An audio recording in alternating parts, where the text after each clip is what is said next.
سلام دوستای عزیز من نورا هستم. به کانال من خوش اومدید.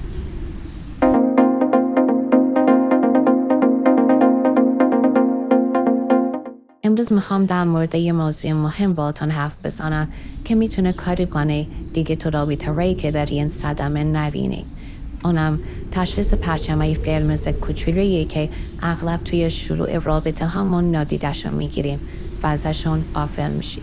تو این ویدیو بهتون میگم که چطوری انتخاب‌ها و رفتارهای تکراری ما میتونن مرتب آدمی اشتباهی رو به درد نخور وارد زندگیمون بکنه.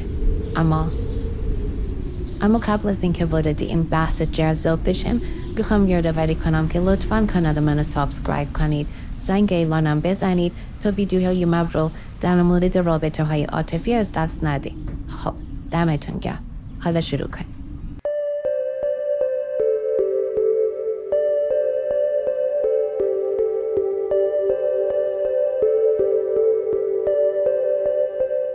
تام از این در صدمه‌ای هستی که هی مرتب وارد رابطه میشی، بعد میفهمی رابطه از اولش هم اشتباه بوده و بعد ازش خارج میشی. شاید تو به اون متوجه شدی که مرتب به سمت یک نوع از افراد کشیده میشی و با اینکه رابطه ری قبلیت همه به شکست و اعصاب خردکنی رسیده، اما بازم با همون نوع آدم طرح آشنایی و دوستی میریزی. خیلی عجیبه نه؟ واقعا چرا؟ این موضوع به این خاطر نیست که تو هوش کافی برای شناختن این آدم رو نداری. دوست خود من یه زن موفق و باهوشه، اما یک قطار دوست پسر الدنگ و عوضی داشته. آن همیشه حسابش از خودش خورد بود. میگفت توجیه شده دیگه نمیتونم به انتخاب خودم اعتماد کنم. همینم باعث شد برای یه مدت گوشه گیر بشه. اما مشکلش فقط این بود که پرچمای قرمز رو نادیده میگیره. حالا پرچمای قرمز چی هستن؟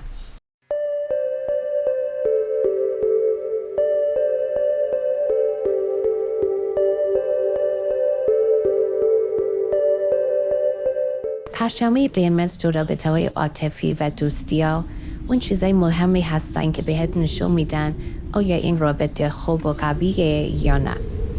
این نشونه ها ممکنه در ابتدای یک رابطه به چشم نیان یا اونقدر ظریف باشن که راحت متوجهشون نشی، اما اگه دقت داشته باشی و از رابطه‌های قبلی درس گرفته باشی، میتونه اونا رو در ادامه رابطه یا حتی همون ابتدای راه تشخیص بدی. وقتی با پرچمای قرمز روبرو میشی، بهتره یه مکسی بکنی و فکر کنی آیا این رابطه واقعاً اونقدر ارزش داره که توش بمونی یا نه. چون واقعیت اینه که این رفتارا میتونن به تو و اطرافیانت آسیب برسونن. یادت باشه که این پرچما تو رفتارای طرف مقابل مشکلاتی هن که نمیشه ازشون غافل شد یا نادیدشون گرفت. مثلا فرض کن دوست پسرت یه بار روز تولدتو فراموش کنه. حالا این پرچم قرمزه؟ شاید آری، شاید هم نه. معمولا یه بار عیبی نداره، اما اگه اون همش قراره مهم و فراموش میکنی، دیگه داستان عوض میشه. این نشون میده که شاید اون اصلا به تو اهمیت نمیده یا شما اصول و ارزش مشترکی با هم نداری. تشخیص پرچمای قرمز یه کمی سخته، چون خیلی وقت چیزای خوبی هم تو این رابطه داریم و گاهی به نظر میاد کنار گذاشتن این آدم به خاطر یه موضوع کار احمقانه‌ای باشه. اما یه چیزی هست که هیچ وقت به تو دروغ نمیگه: احساسه. به احساس توجه کن. اگه یه رفتاری باعث میشه احساس ناامنی، بی توجهی یا بی ارزشی نسبت به خودت کنی، آن ممکنه یه پرچم قرمز باشه. حالا میخوام 6 مورد از پرچمای قرمزی که خیلی بهش توجه نمیکنن و برات بگم.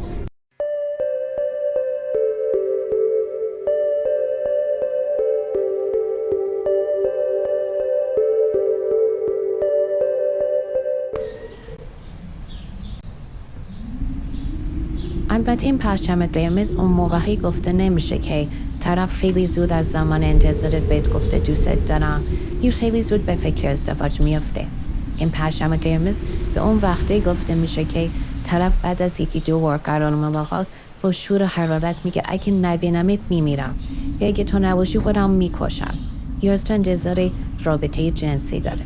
در واقع وقتی کسی توی رابطه به طور ناپسندی تلاش میکنه تا طرف مقابلش گرفتار علاقه خودش بکنه، میتونه پرچم قرمز محسوب بشه.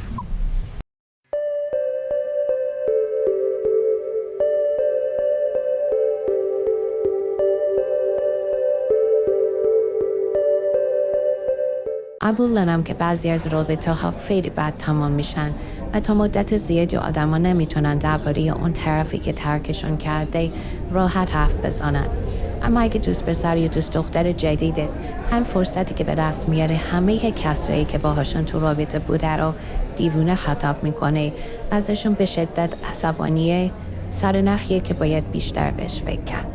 روانشناسا و مشاورا میگن وقتی فردی نمیتونه قبول کنه که توی رابطه های ناموفقش خودش هم به نفع مقصر بوده، باید در موردش احتیاط کرد. به عبارت دیگه، اگه به این رابطه ادامه بدی، احتمالا یه روزی تو هم جز به همون دیوانه های خواهی بود که در موردش حرف میزنه.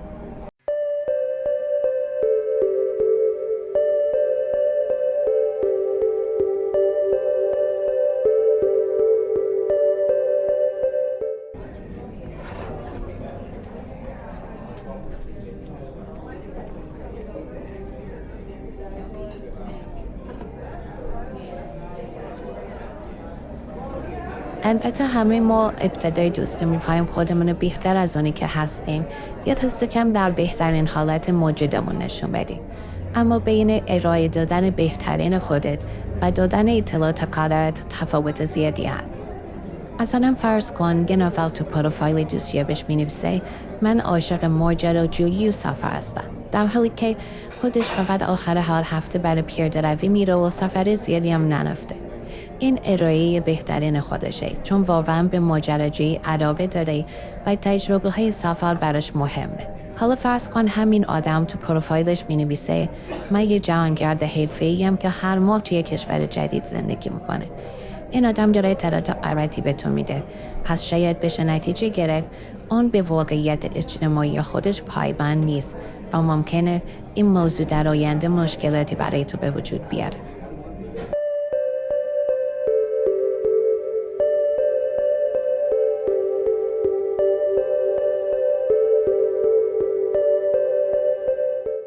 عصبانیت یه احساس طبیعیه. وقتی مشکلی تو رابطه پیش میاد، ممکنه تو یا دوست پسرت خشم زیادی رو تجربه کنی. اما اگه این فرد قادر به کنترل خشمش نیست و ممکنه عصبانیتش به حدی بالا بره که به دیوار مشت بزنه و وسایل رو بشکنه، این میتونه نشونی از مشکلی عمیق‌تر و جدی‌تر باشه و ممکنه این آدم پتانسیل ابراز خشونت شدید رو در آینده داره. اگه عصبانیت شدیدی در کسی که باهاش در رابطه هسته میبینی، این ممکنه یه پرچم قرمز جدی برای پایان دادن به این رابطه باشه. این موقع ها نباید وقت رو تلف کنی. باید فقط به خودت فکر کنی، چون این مهمترین نکته تو این رابطه است.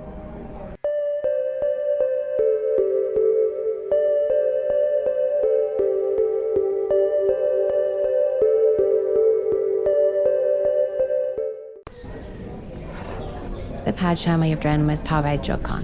خیلی مهمه که بدونی چجوری این پرچم رو تشخیص بدی.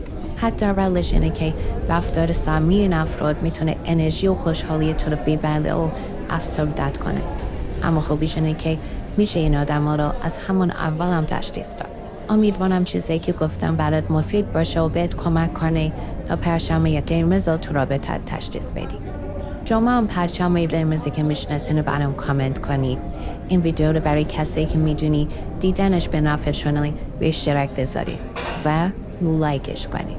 لایک های شما یه دنیا برام ارزش داره.